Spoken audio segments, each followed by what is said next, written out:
ఇంకా ఆఫీస్ పోలేదా? సార్ వెళ్ళాలి సార్. సరే ఓకే సార్. అదేమా మీరు ఏదన్నా మాట్లాడాలన్నప్పుడు నాకు మెసేజ్ చేయండి, కమ్యూనికేట్ చేయండి, నేను చేస్తా మాట్లాడు. ఇంకోటి ఏంటంటే నువ్వు ఏదో ఒక మాట అన్నావు కదా, అటువంటి పనులన్నీ మానుకో. I will be responsible to my son sir. ఇప్పుడు అదే very good very good. Sridhar వాళ్ళ పేరెంట్స్ కి ఇప్పుడు గుర్తొస్తున్నారు కదా. ఇన్నేళ్లకు అన్ని ఎదిగిన కొడుకు మీద వాళ్ళకి అంత ఉన్నప్పుడు ప్రపంచమే ఇంకా ఏం తెలియదు. నేను ఫస్ట్ నుంచి శ్రీధర్ ఉన్నప్పుడు కూడా నేను అదే చెప్పా. కాబట్టి I will be responsible to my sun. నేను మనం అడిగినప్పుడు కూడా అడిగినా, నువ్వు అంకుల్ అంటే అనొద్దు, నీకు మంచిగా వస్తాయిలే, నేను ఉండాను అన్నట్టుగా నువ్వు కూడా చెప్పుండాలి శ్రీధర్. లేని పన్నట్టు అన్ని అసలు కల్పించినావు. ఇవన్నీ నిజాలంట. నేను అటు చెప్పలేదు ఇటు చెప్పలేదు అంటాడు ఎవరు నమ్మని. ఒక విషయం, మీరు నిన్న మాట్లాడిన మాటలు బట్టి నేను ఏమర్థం చేసుకున్నా అంటే శ్రీధర్ అతనికి ఫేవర్ గానే చెప్పుకున్నాడు. ఎందుకంటే వెనెవర్ యూ కాల్ ఒక విషయం చెప్పారు కదా, అది ఓన్లీ శ్రీధర్ మాత్రమే చెప్పగలడు. శ్రీధర్ ఏదైనా సరే తనకి ఫేవర్ గానే చెప్పుకోగలడు, కానీ తను ఏం చేశాడు అనేది చెప్పడు. మీకు తెలియని విషయం కూడా చెప్పనా నేను?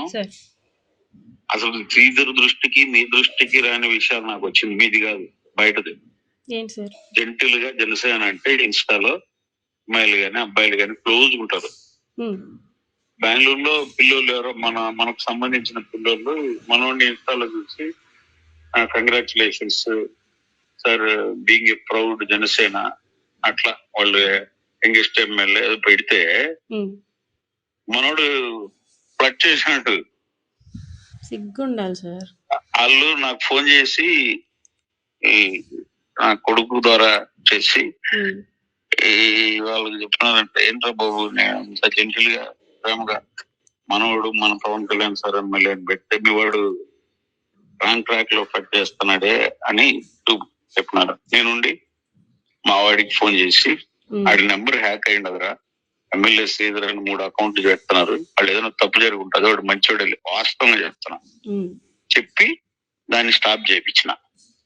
వాళ్ళు కంప్లైంట్ చేయాలనుకున్నా నాకే, నేను మా కొడుకు కూడా ఎందుకు తెలియాలని, అది తప్పులే, అది వాడి అకౌంట్ హ్యాక్ అయ్యింది, అది కావాలని చేస్తారు వేరే పార్టీలో వాళ్ళు అని చెప్పి. కానీ అది ఫ్యాక్ట్. వాడు నాకు స్క్రీన్ షాట్ తో సహా పంపించాడు. అంటే నేనేమంటానంటే విపరీతమైన అదేంటి ఆ పిల్ల చేస్తున్నది చపలత్వం. పిల్ల చేష్టాలు ఆడవాళ్ళ మీద అంతా మాట్లాడితే ఇంక దానికే అన్నట్టు అనుకుంటే అది నేను పబ్లిక్ గా నిన్న అతన్ని నేను ఎప్పుడు ఆపాను, వాళ్ళ పెద్దోళ్ళని కూర్చోబెట్టి కూడా చెప్పిన, ఓకే మీరు ఆ పాపతో మాట్లాడు, వాటితో నాకేందని ధైర్యంగా సమాజంలో ఆ పాప బతకగలదు, రేపు ఇంకొక పాప పరిస్థితి ఏందని అడిగినమ్మా నేను. ఇతనికి ఎక్కువ ఉంది చపలత్వము అని చెప్పి స్ట్రిక్ట్ గా చెప్పాలి కూర్చోబెట్టి అని చెప్పి అందరితో మాట్లాడి, అంటే ఇంపార్టెంట్ ఎవరైతే ఉన్నారో వాళ్ళ అందరికీ చెప్పిన. మనం బయట సివిల్ లైఫ్ లో ఉండేటప్పుడు ఏజ్ లే అనుకుని మనం 1-2 సార్లు క్షమించగలం, ప్రతిసారి అయితే క్షమించలేం, ఆ స్టెప్ కూడా తీసుకోము అని చెప్పి చెప్పడం జరిగింది. ఎక్కడ తెలుసా సార్ స్టాప్ చేసింది? టు బి ఫ్రాంక్ ఒక విషయం చెప్తాను, మీరు ఏమన్నా అనుకోండి దాని గురించి. అయ్యో తప్పలేదు. వైఫ్ ఉంది, నేను ఒకసారి వీడియో కాల్లో ఉంటే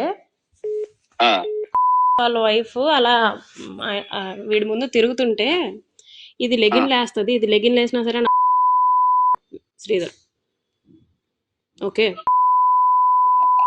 వాడు అలాంటోడు. నేను అందుకే అంత స్ట్రిక్ట్ గా ఉండింది. నాకేమి ఇదేంటి, నేను డబ్బుల కోసమో దేనికోసమో అయి ఉంటే 5 సార్లు ప్రెగ్నెన్సీ వచ్చింది సార్. 5 సార్లు ప్రెగ్నెన్సీలో ఏదో ఒక ప్రెగ్నెన్సీ నుంచేసుకొని డబ్బులు అడిగేదాన్ని. కానీ ఈ నా కొడుకు అసలు తప్పు పోకూడదు, పక్కకు పోకూడదు, వాడు పిల్ల చేష్టాలు కానీ లేకపోతే అమ్మాయిల మీద మోజు కానీ, వాడు పక్కకైతే పోకూడదు, బాగుండాలి అని చెప్పేసి ఎంత రిస్ట్రిక్ట్ చేసి ఎంత అదుపులో పెట్టానో నాకు తెలుసు సార్. వాళ్ళ వైఫ్ ఎవరు సార్? అన్న అని పిలిచినప్పుడు ఆమె వదిన అవుతుంది కదా సార్. తల్లి కదా, ఈక్వల్ టు తల్లి. దరిద్రుడు అంటే అమ్మ. ఇంకా ఈ విషయాలన్నీ తెలిసి ఏ అమ్మాయి సార్? ఇంకా నాకు ఫుల్ బ్లడెడ్ గా నాకు అర్థమైంది. మాదొక్క ఎగ్జాంపుల్ చాలు. వాళ్ళ ఇంట్లో అక్కడే తింటూ అక్కడే పెరుగుతూ ఆమె లెగిన్లు వేసుకుంటే ఈడి ఏంటి ఆ మాటలన్నీ? నీకంత కరువుగా ఉంటే పెళ్లి చేసుకో. నేను స్టిల్ ఏదైనా గొడవ వస్తే రే నువ్వు ఇలాంటి నా కొడుకు నేను నిన్ను అందుకే రిస్ట్రిక్ట్ చేసింది అనేసి నేను డైరెక్ట్ గా చెప్తాను, చేస్తాను. వాడు నీతో ఇవన్నీ షేర్ చేసినాడు కాబట్టి వచ్చుంటాడమ్మా. నాకు ఇప్పుడు అర్థమైంది అటువంటివన్నీ నీతో. నేను సరే రారా నేను కూడా మాట్లాడదాను, నువ్వేమో అన్నావు అంటే అప్పుడు భయపడి ఉంటాడు. నాకు అర్థమైంది. నేను డైరెక్ట్ గా అడిగేస్తాను. పోస్ట్ లో దానికో దీనికో కాదు. ఎందుకు సార్ ఇలాంటి మాటలు? నేను అయినా కూడా ఉన్నాను కదా సార్ వాడితోనే. నేను అంటాను, నేను కోపంలో అంటాను, నీ గురించి నీ అమ్మకి తెలిసినా నీ చెల్లికి తెలిసినా సరే నీ ముందు తిరగలేరా శ్రీధర్ అని చెప్పేసి. మనిషి 2-3 బుట్లు పెట్టేసి కూర్చొని లోపల అటువంటి ఆలోచన ఉంటే ఎవరేం చేయలేరు కదా. చిచ్చి బాబాయ్, రోజు పొద్దున్న ఆంజనేయ స్వామి దగ్గరికి ఎందుకు సార్ వెళ్ళటం?